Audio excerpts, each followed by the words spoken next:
Lyca production Subaskaran வழங்கும் அஜித் குமார் நடிக்கும் விடாமுயற்சி வரும் February 6 முதல் திரையரங்குகளில். டெய்லி எனக்கு இந்த கான்ஸ்டிபேஷன் ப்ராப்ளம். உங்க பிரச்சனைகளை கட்டுப்படுத்த லயன் டேட் சிரப் தினமும் 2 ஸ்பூன்.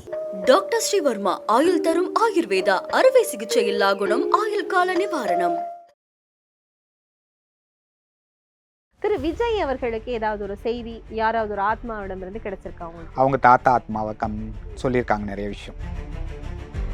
இப்போ ரீசெண்டாக விஷாலு கூட விஜயகாந்த் ஐயா அவர்களுடைய ஆத்மா சொன்ன விஷயங்கள் நிறையா இருக்குது. அது ரொம்ப ஆச்சரியம். அப்படி உட்காருனா உட்காரும், அந்த எந்திரினா எந்திரிக்கும், கிட்ட கையில் உட்காருங்க அப்படின்னா உட்காரும். எனக்கே ஆச்சரியமாக இருந்தது. அந்த ஒரு விஷயம் மறக்கவே முடியாது. அவங்கக்கிட்ட பேசும்போது அவங்க சொன்ன விஷயம், நம்ம ரஜினிகாந்த் ஐயா அவர்கள் இப்படி ஹாஸ்பிட்டல் அட்மிட் ஆவார், அவருக்கு நிறைய விஷயங்கள் நடக்கும் அப்படின்னு சொல்லியிருந்தாங்க. அவங்க சொன்ன மாதிரியே நடந்துச்சு. இப்போ அவர் ஆத்மா அப்படின்னு சொல்றதை விட அவர் தெய்வம்னு சொல்லலாம். கடவுள் நிலையில இருக்க இறப்பு நடந்த உடனே தெய்வமாக முடியுமா? ஏன்னா படிநிலைகள் எல்லாம் இருக்கு. இல்ல தெய்வ நிலை அப்படிங்கிறது நம்மளுடைய பிறவியில இருக்கு.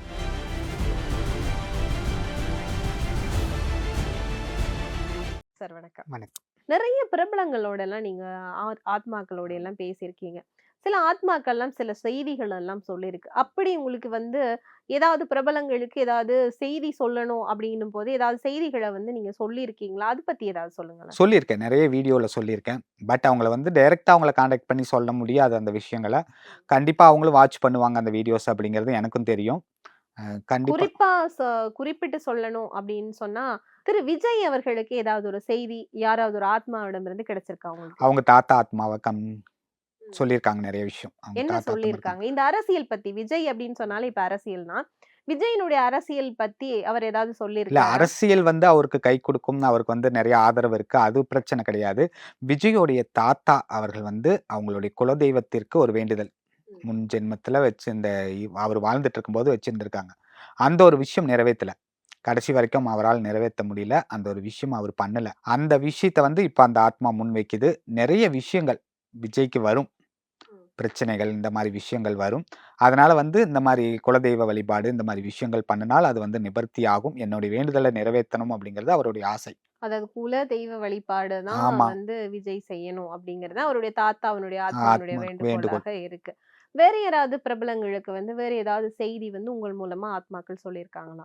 இப்ப ரீசெண்டா விஷாலு கூட விஜயகாந்த் ஐயா அவர்களுடைய ஆத்மா சொன்ன விஷயங்கள் நிறைய இருக்கு.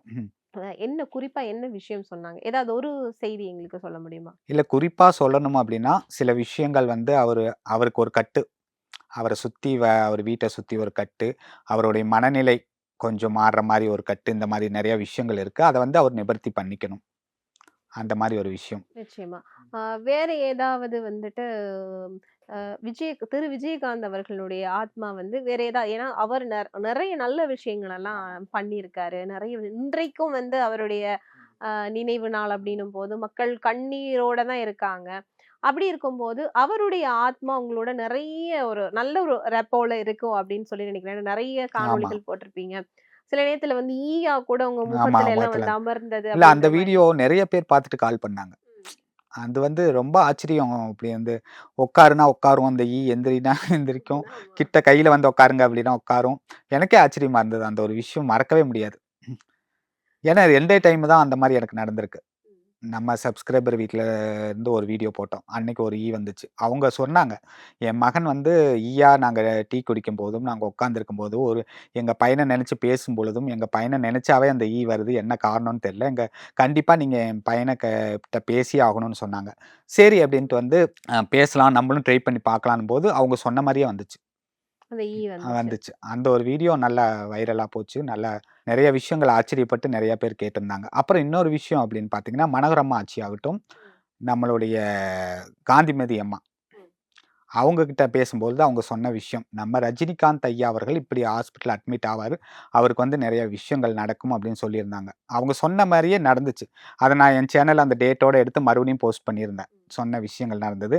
அதே மாதிரி வெற்றி துரைசாமி அவருடைய ஆத்மா சொன்ன விஷயம், அஜித் அவர்களுக்கு சின்ன ஆபரேஷன் நடக்கும் அப்படின்னு சொல்லியிருந்தாரு. அதுவும் நடந்துச்சு. அவர் சொன்ன மாதிரியே நடந்துச்சு. இப்ப அண்மையில வேற ஏதாவது பிரபலங்களுக்கு வேற ஏதாவது செய்தி, விஜயை தவிர வேற ஏதாவது செய்தி அப்படிங்கறத ஏதாவது ஒரு ஆத்மா மூலமா உங்களுக்கு கிடைச்சதா? இப்போ விஷாலுக்கு விஜயகாந்த் ஐயா அவர்கள் ஒரு விஷயம் சொன்னார். அந்த ஒரு விஷயம் கிடைச்சது. இன்னும் 2 பிரபலங்களுக்கும் நிறைய விஷயங்கள் வந்தது. அது டைம் வரும்போது நான் சொன்னேன். நிச்சயமா. ஆ குறிப்பாக வந்து நம்ம விஜயகாந்த் ஐயாவினுடைய ஆத்மாவ பத்தி தான் இப்ப நம்ம பேசிட்டு இருந்தோம். விஜயகாந்த் ஐயாவினுடைய ஆத்மா அப்படிங்கிறது வந்து என்ன மாதிரியான செய்திகள வந்து மக்களுக்கு சொல்லுது? அதாவது தமிழ்நாட்டுல இருக்கிற மக்களுக்கு ஏதாவது ஒரு செய்தி சொல்லணும் இல்லையா? ஏதாவது எப்படி இருங்க அப்படின்றது. அவர்களுடைய குடும்பத்தாருக்கு ஏதாவது ஒரு செய்தி சொல்லியிருக்கும். ஃபர்ஸ்ட் நம்ம அவருடைய குடும்பத்தாருக்கு ஏதாவது செய்தி சொல்லியிருந்தாங்களா? இப்ப அவர ஆத்மா அப்படின்னு சொல்றத விட அவர் தெய்வம்னு சொல்லலாம். கடவுள் அதாவது நிலையில இருக்காரு. இறப்பு நடந்த உடனே வந்து தெய்வமாக முடியுமா? ஏன்னா படிநிலைகள் எல்லாம் இருக்கு இல்ல, அப்படின்னு இல்ல, இல்ல. சொன்னீங்க இல்லையா? தெய்வ நிலை அப்படிங்கிறது வந்து நம்மளுடைய பிறவியில இருக்கு. நம்ம வாழ்ந்த பிறவியில இருக்கு. அந்த பிறவியில எவ்வளவு புண்ணியங்கள் சேர்த்திருக்கோமோ, நம்ம தெய்வ நிலை அடையறோம் இல்லைங்கிறது அடுத்த விஷயம். நமக்கு அவர் தெய்வம். நல்ல விஷயங்கள் சொல்றவங்க, நம்மள காப்பாத்துறவங்க எல்லாருமே தெய்வம் தானே.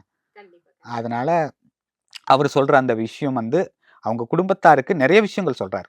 அவங்க குடும்பத்தாருக்கு வந்து இன்னமும் அவங்க சக்சஸ் ஆகறதுக்கு, அவங்க வெற்றி பெறுறதுக்கு நிறைய விஷயங்கள் இருக்கு. தமிழ்நாட்ட பத்தி விஜயகாந்த் ஐயா அவனுடைய ஆத்மா வந்து ஏதாவது சில விஷயங்கள சொல்லியிருக்கா? ஆத்மா நிறைய வருத்தப்படுது. அவருடைய ஆத்மா. என்ன ஒரு விஷயம் அப்படின்னா வந்து, இது பெண் பிள்ளைகள் பாதுகாப்பு ரொம்ப தேவை. அவருடைய ஆத்மாவுடைய கவனம், அந்த ஒரு விஷயம் தேவை அப்படிங்கிறது வந்து அவருடைய ஆத்மாவுடைய ஏக்கமாவும் இருக்கு. அந்த ஒரு விஷயம் நடக்கணும் அப்படிங்கிறது அவருடைய வேண்டுகோள். சரி, நீங்க வந்து இந்த காஸ்ட் பாக்ஸ்ல வந்து ஃபர்ஸ்ட்டா வந்து தொடர்பு கொள்ள முயற்சி செய்த அந்த கணம் எப்படி இருந்துச்சு சார்? அந்த கணம் ஷாக்கிங்காவும் இருந்தது. ஒரு மாரி பதட்டம் இருந்துச்சு. பயம் இருந்தது. ஓ! இது நம்ம ஏதாவது பண்ணிருமோ? நம்மள ஏதாவது அட்டாக் பண்ணிருமோ? அப்படிங்கிற ஒரு பயம் இருந்துச்சு.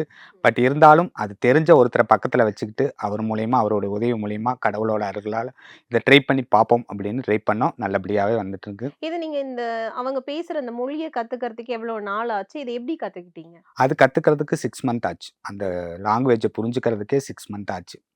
அது நம்ம வந்து எல்லாராலும் அத உணர்ந்துற முடியாது. இப்போ சில ஆத்மாக்கள நீங்க கூப்பிடும்போது, வேற ஆத்மாக்கள்லாம் வருமா? இப்ப நம்ம ஒரு குறிப்பா ஒருத்தரோட ஆத்மாவோட பேசணும்னு நெனைக்கும்போது, வேற ஆத்மா வந்து டிஸ்டர்ப் எல்லாம் பண்ணியிருக்கா உங்கள? கண்டிப்பா. அது நெறைய நடந்திருக்கு. நெறைய எந்த மாரியான டிஸ்டர்ப் எல்லாம் பண்ணும் வந்து? என்னன்னா, நம்மள வந்து பேச விடாம பண்றது, நம்ம முன்னாடி ஒரு நிழல் மாரி போறது, நம்மள அட்டாக் பண்ண முயற்சி பண்றது, இந்த மாரி நெறைய விஷயங்கள் நடக்கும். தொந்தரவு அப்டின்னா, நீங்க என்ன மாரியான தொந்தரவுகள நீங்க ஃபீல் பண்ணியிருக்கீங்க? நம்ம உடம்பு வலி இருக்கும். நம்ம உடம்பு வலி இருக்கும். கை, கால யாரோ அமுத்துற மாரி இருக்கும்.